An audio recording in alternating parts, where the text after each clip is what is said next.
देखिए, एक बहुत बड़ा परेशानी आ रहा है कि बहुत सारे लोगों का फॉर्म रिजेक्ट हो रहा है। तो ऐसे में जानना है कि अगर आपका फॉर्म रिजेक्ट हुआ या नहीं, क्योंकि ये अपडेट निकल के आ रही है कि बहुत सारे फॉर्म को रिजेक्ट किया जा रहा है और उसमें क्या कारण है।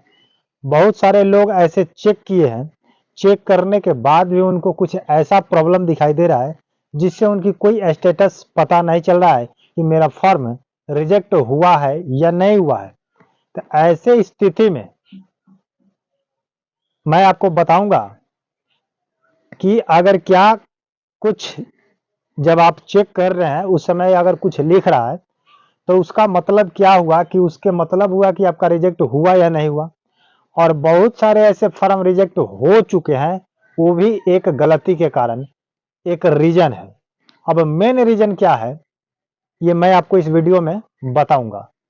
तो चलिए वीडियो को स्टार्ट करते हैं। लेकिन आप लोगों से मैं आग्रह करूंगा कि आप हमारे चैनल पर अगर पहली बार आए हैं तो वीडियो को लाइक कीजिए और चैनल को क्या करें, सब्सक्राइब कर लें। सब्सक्राइब करके बेल आइकन को प्रेस कर लीजिएगा ताकि अगर कोई भी नोटिफिकेशन जानकारी वाली भूमि संबंधित अगर जाती है तो सबसे पहले आप देख सकें। तो सबसे पहले मैं मुद्दा बताऊंगा कि सबसे पहले तो पेपर देखिए, दो टाइप से आपका रिजेक्टेड दिखाई देगा।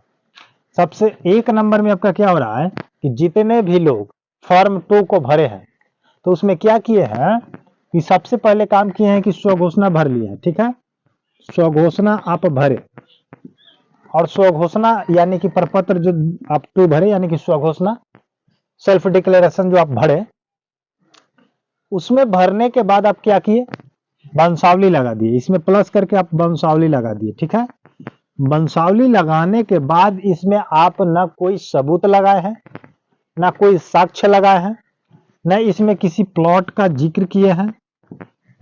ठीक है, न खता का जिक्र किए हैं, जमीन कैसा है, खतियानी है या खरीदी गई है, कौन सा किस्म का भूमि है, ये आप कुछ उसमें नहीं दर्शाए।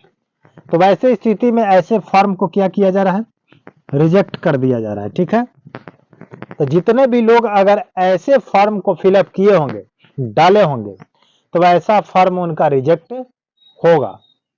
इसको आप लोग मान लीजिए, क्योंकि जितना धांधली हुआ था स्टार्टिंग में, और वैसे लोग क्या किया है कि सिर्फ ऐसे ही स्वघोषणा कागज नहीं मिल रहा है तो स्वघोषणा डालो, स्वघोषणा डालो, खतियानी है तो वंशावली डालो, तो वंशावली डाले हैं और उसमें क्या किया है कि बंटवारा नहीं डाले हैं। ठीक है, बंटवारा नहीं डाले, अब बंटवारा नामा नहीं डाले हैं, उससे आपको कोई पता नहीं चलता है कि आपके हिस्से में कितना जमीन है, किस प्लॉट पर आपका अधिकार है, किस पर आपका कब्जा है, किस पर अवैध है और किस पर जायज है।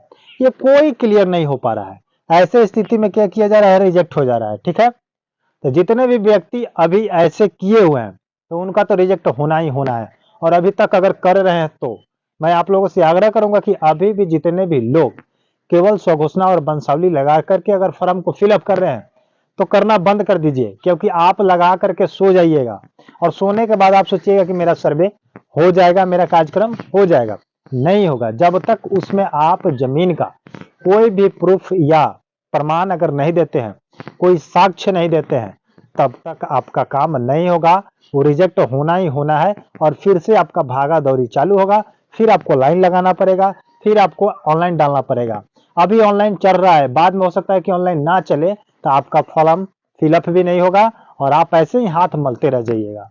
ठीक है, तो जितने भी लोग ऐसे हैं सुधर जाइए, सतर्क हो जाइए। अगर ऐसा कर दिए हैं तो आप इस पर इसके भरोसे मत बैठिए, आप फिर से नया फॉर्म को भरिए, उसके बाद उसमें संलग्न कीजिए अपना सबूत, साक्ष्य, जमीन का ब्यौरा, जमीन का डाटा जितना भी है, बंटवारा नामा, वंशावली, खेत का प्लॉट, खेसरा, जमाबंदी किसके नाम पर है, उसका किस्म क्या है, या लगानी है बेलगानी है, टोटल चीज आपको देना होगा। नहीं दीजिएगा प्रॉब्लम आएगा।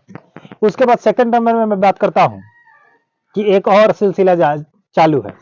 क्या चालू है कि कहीं पर जब DLRS जब खोला जा रहा है भूमि को, DLRS bihar.government.in पर, ठीक है, इस पर जब जांच किया जा रहा है स्टेटस जा करके कि मेरा फॉर्म क्या है, तो वहां पर देखिए साइट के प्रॉब्लम के कारण वहां पर आपको लिख रहा है कि फॉर्म नॉट फाउंड, ठीक है, FOUND, फॉर्म नॉट फाउंड। इसका मतलब हो गया कि आपका फॉर्म वहां पर नहीं दिखाई दे रहा है, कोई आपका जानकारी प्राप्त नहीं हो पा रहा है, कोई चीज नहीं दिखाई दे रहा है। तो ऐसे स्थिति में बहुत सारे लोग घबरा गए हैं कि मेरा जमीन का जो ब्यौरा हम लोग दिए हैं, फॉर्म जो भरे हुए हैं वो रिजेक्ट हुआ है क्या, कि मतलब मेरा कुछ नहीं दिखाई दे रहा है। तो अगर जिन व्यक्तियों का फॉर्म नॉट फाउंड अगर दिखा दे रहा है तो आपको टेंशन लेने की आवश्यकता नहीं है। ऐसे स्थिति में क्या होगा, ये साइट का प्रॉब्लम है। साइट जैसे ही सुधरता है, आपका यहाँ पर फॉर्म नॉट फाउंड लिखना बंद हो जाएगा और आपकी पूरी डिटेल्स, आपकी जानकारी आपके सामने होगा और आप उसको PDF में डाउन भी कर सकते हैं, डाउनलोड कर सकते हैं या देख भी सकते हैं। लेकिन समस्या यहाँ आ जा रही है कि ये तो दिखाई दे रहा है तो साइट के प्रॉब्लम से है, तो साइट ठीक हो जाएगा, लेकिन प्रॉब्लम आपका यहाँ है। अगर ऐसे व्यक्ति ऐसे काम आप लोग कर रहे हैं, किसी के बहकावे में, किसी के कहने पर, किसी के भ्रम में, किसी के अन्य जाल में, तो आप बहुत बड़ा बेवकूफी कर रहे हैं। आपका हाथ में ना कामयाबी लगेगा, आप फिर दौड़िएगा। अगर आप जानना चाहते हैं कि हमारा रिजेक्ट अगर नहीं हो, तो आप सबसे पहले अगर ऐसा काम कर दिए हैं तो ऐसा काम मत कीजिए, उसको सुधारिए। सुधारने का मतलब हुआ कि आप फिर से फॉर्म को क्या करें, फिलअप कर दीजिए। जब ऐसे किए हैं तब, अगर नहीं किए हैं तो आपको फिर से डालना जरूरी नहीं है। और जिनका फॉर्म नॉट फाउंड कर रहा है उनका भी फॉर्म डालने की आवश्यकता नहीं है, उनका साइट प्रॉब्लम है। साइट जैसे ही ठीक होता है आपका दिखाई सब कुछ देगा, ठीक है। तो मैं आग्रह करूंगा कि अभी से भी सुधर जाए तो सुधार लीजिए, और जितने नए फॉर्म फिलअप कर रहे हैं तो आप लोग पूरा डिटेल्स के साथ करें, क्योंकि आगे चल करके फिर आप ही को परेशानी होगा। क्योंकि सरकार आपसे हर पग पग पर, हर पल पल पर आपसे साक्ष्य मांगेगी, आपसे सबूत मांगेगी। अभी कुछ दिन पहले भी अपडेट आया था कि स्वघोषणा केवल डाल दीजिए, आपको कोई साक्ष्य देने की आवश्यकता नहीं है। और फिर 2 दिन के बाद आता है कि जैसे स्वघोषणा आप बिना किसी कागजात के डालिए, लेकिन खानापुरी और किश्तवाड़ के समय में आपको क्या करना होगा, पूरी जानकारी आपको देना होगा, पूरी प्रक्रिया आपको अपनाना होगा, पूरी कागजात देना होगा। जब तक पूरा कागजात नहीं दीजिएगा खानापुरी और किश्तवाड़ के समय में, तब आपका काम नहीं होगा, वहीं पर पेंडिंग हो जाएगा, रिजेक्ट हो जाएगा। तो आपको बना बनाया काम बिगड़ सकता है। यानी कि जैसे मान लीजिए कि आटा गूंथ लिए, चावल पका लिए, धो लिए, दाल को भी धो लिए, सब्जी चीर लिए, काट लिए, सब कुछ कटिंग कर लिए, ऑल टू रेडी करके जब पहुंचे आप गैस सिलेंडर के पास, पता चला कि गैस आपका खत्म है। तो उस वक्त आप किसी को खाने के लिए अगर बुलाए होंगे, अगर उस वक्त आप सिलेंडर भरवाने निकलिएगा, कितना समय लगेगा, हो सकता है कि सिलेंडर आपको मिलेगा या नहीं मिलेगा। और मिलेगा तो आपका जरूरी है, तो कोई अगर सिलेंडर अगर देगा तो जिसका दाम होगा 500, जिसका दाम होगा 1000, उसका दाम आपसे लिया जाएगा डबल या दुगना या तिगुना भी लिया जा सकता है। कहने का मतलब ये है कि जब आप उस समय फंस जाइएगा तो आप अपने काम करवाने के लिए उतावले हो जाइएगा, जरूरतमंद हो जाइएगा, और उसी के कारण आपका पैसा फिर लुटाने का प्रक्रिया चालू हो जाएगा। इसलिए सरकार के बहकावे में मत आइए। सरकार का हम लोग पूरी प्रक्रिया समझ चुके हैं, उसका हर पल पल का हिंट हम लोग लेते रहते हैं और आप लोग के सामने प्रत्येक दिन देते हैं। और आप लोग अगर किसी के बहकावे में जा रहे हैं, किसी अनजान व्यक्ति के बारे में जो नहीं जानता है, जो अनपढ़ गंवार है, जो पढ़ा लिखा नहीं है, और गांव के बेवकूफ लोगों के बीच ना फंसे।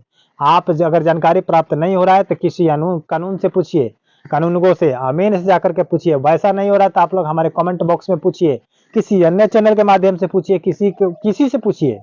लेकिन आप लोग ऑनलाइन के माध्यम से जानकारी रखें, क्योंकि ऑनलाइन पर ही सब कुछ रिपोर्ट मिल रहा है, आपके घर जाकर के कोई नहीं बता रहा है। ये रिपोर्ट जो हम लोग देते हैं, अपडेट जो आता है, आपके घर पे जाता है? नहीं जाता है। बाई पोस्ट जाएगा? नहीं जाएगा। और आप उतना पढ़े लिखे नहीं हैं। ये कोई जरूरी नहीं है कि हर घर में सभी लोग पढ़े लिखे ही हैं। मोबाइल सब कोई चलेबे करते हैं, सबको अपडेट आता है तो सबको देखने आ जाता है, उसका मतलब क्या है सब कुछ समझ जाते हैं। ये जरूरी नहीं है। तो उन्हीं सभी लोगों के लिए हम लोग खड़े रहते हैं अपने ऑन ड्यूटी पर और अपना कर्तव्य काम करते हैं। तो आप लोग क्या कीजिए, इसको सुधारिए, और जैसे ही कुछ नया अपडेट आता है मिलते हैं नए वीडियो के साथ, नए अपडेट के साथ। तब तक के लिए जय हिंद, जय भारत।